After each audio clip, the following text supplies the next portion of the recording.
So Extreme Rules is over. We look forward to SummerSlam, but before we do so, let's break down the Extreme Rules pay-per-view. In the corners, we'll be showing the predictions from the W2K18 versus Combat Wrestling results. The Raw Tag Team Championship match started Extreme Rules. Matt Hardy and Bray Wyatt versus the B Team. It really was just a bog standard tag team match until the end, when it looked like the inevitable win was on for Matt Hardy. But no, that has surprised everyone. Team up on top rope, neck breaker, 1, 2, 3. The B Team leave the new tag team championships, and that's something W2K18 and me couldn't predict. Next, Finn Balor versus Baron Corbin. It was just an average match where Corbin maintained control throughout until he lost. I mean, it should have been a surprise, but it kind of wasn't. I mean, Finn Balor should be up there. He's just not at the moment. They aren't booking him very well up there. Baron Corbin, again, could be up there, but with this new commissioner role, or constable, sorry, it's just, I don't know what they're planning on doing with him, and especially losing today just makes you wonder what they're planning with Baron Corbin, or if they're even planning anything, just throwing out doing things. Again, 0-0 still with WK18 versus Combat Wrestling. Not a good start. Next was a SmackDown Women's Championship match, Carmella versus Asuka, and we all knew what would happen. We knew Ellsworth was going to get involved in some way, but I wasn't expecting it to be as early as it was.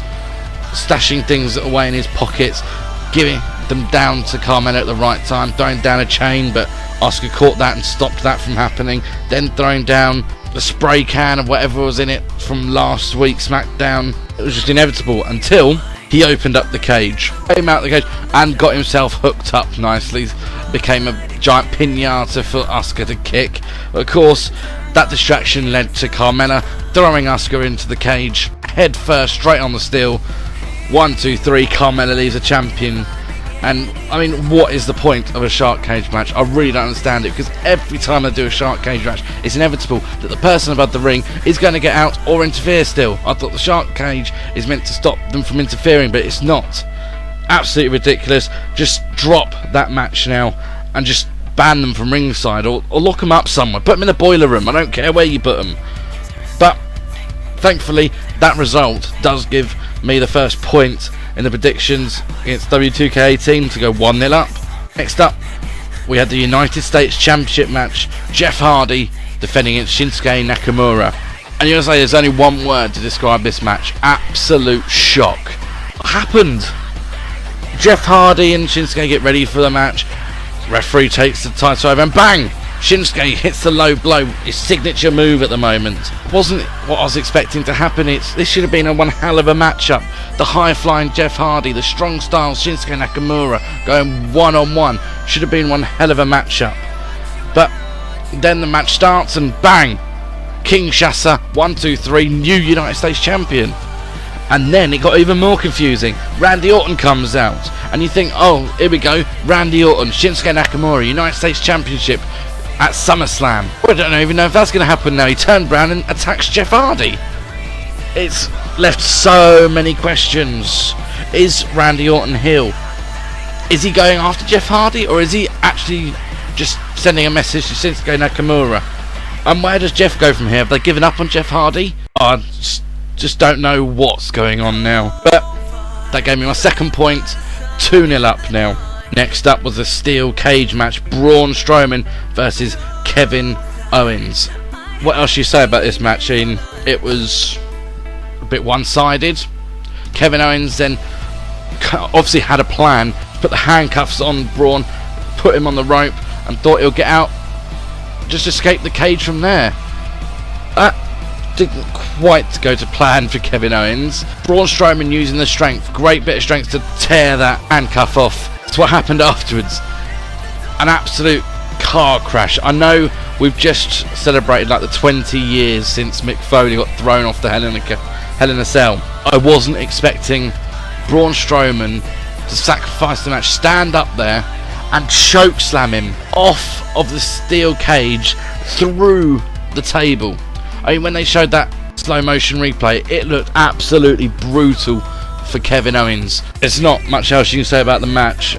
Kevin Owens managed to beat the man, but he has so with huge repercussions.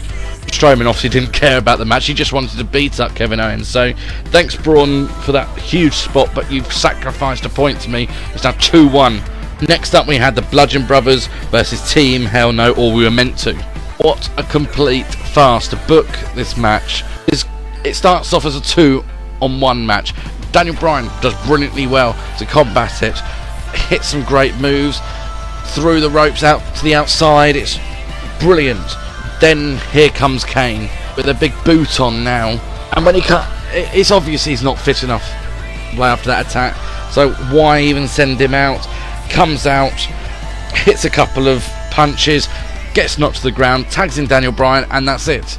Bludgeon Brothers get the win. Just so disappointing, because this is the match that they've centered Extreme Rules round, and they've basically pulled the rug out from underneath us and said, oh, no, we're not having that one. And I don't think it does Bludgeon Brothers any credit either, because imagine if they'd beaten a fully fit Team Hell No. That would have put them up on another level. But instead, they've come out and beaten a beaten up Team Hell No with pretty much only one member left. Still gives me another point, so that takes me to 3-1 against WWE 2K18. Next up, Roman Reigns versus Bobby Lashley, and I'm so glad they didn't finish with this. I thought this was going to be the main event, but thankfully they didn't do it.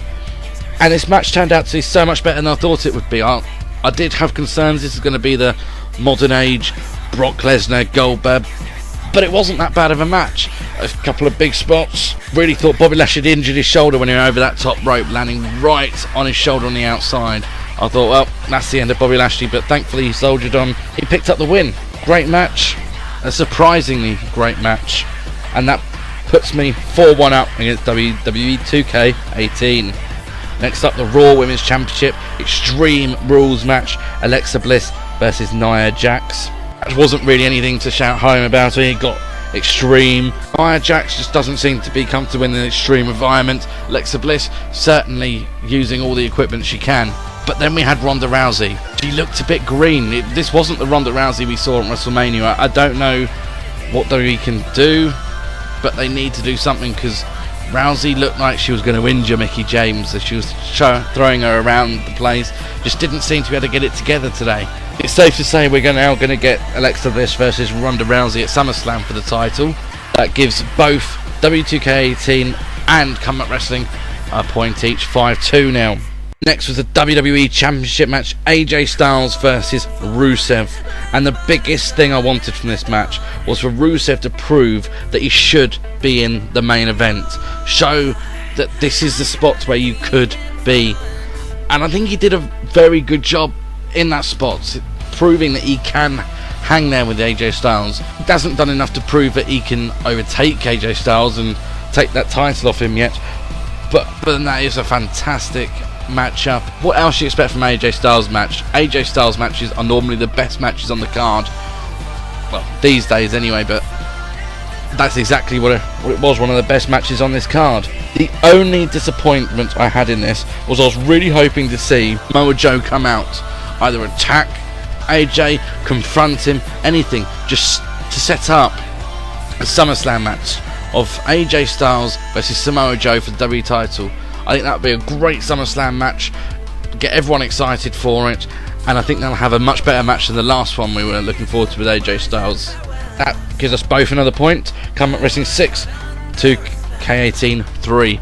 Then we had the main event, WWE Intercontinental Championship Iron Man match, Dolph Ziggler versus Seth Rollins. And this was a much better match than I thought, not because I didn't think they'd have a good match, but because I'm not particularly fond of the Iron Man match. It's always just so predictable. Come down to the last minute and someone gets the final pinfall. It's just that predictability of it that makes you just think, oh, I can't be bothered to watch. And you know that the last pinfall is going to be at the end, so there's like no point watching that half an hour just to find out the result. I don't know if that's just me. Let me know in the comments below. Am I completely wrong about an Iron Man match? But this match was so much better for me because it wasn't as predictable. Seth going 3 up that was a bit of a surprise, wasn't expecting that. Then Drew McIntyre so early on, coming in, attacking the Seth Rollins, giving the advantage back to Dolph Ziggler, who then got back into the match, even led. Seth Rollins then got back into it for 4-all. Just as it looked like it was going to be one at the end. I mean, Seth Rollins probably could have crawled over a bit quicker than he actually did. They got left with a draw. Thankfully, Kurt Angle came out, put on a sudden death overtime, which is just fantastic. Point thinking, oh, we don't know what's going to happen now, but of course, back came Drew McIntyre. Ziggler came back in, finished the match off 1, 2, 3, still Intercontinental Champion. It wasn't a bad pay-per-view. It wasn't overly great, it wasn't the best of the year, but we got to see Rusev in a new position, Dolph Ziggler rising back up. An enjoyable pay-per-view to watch either way.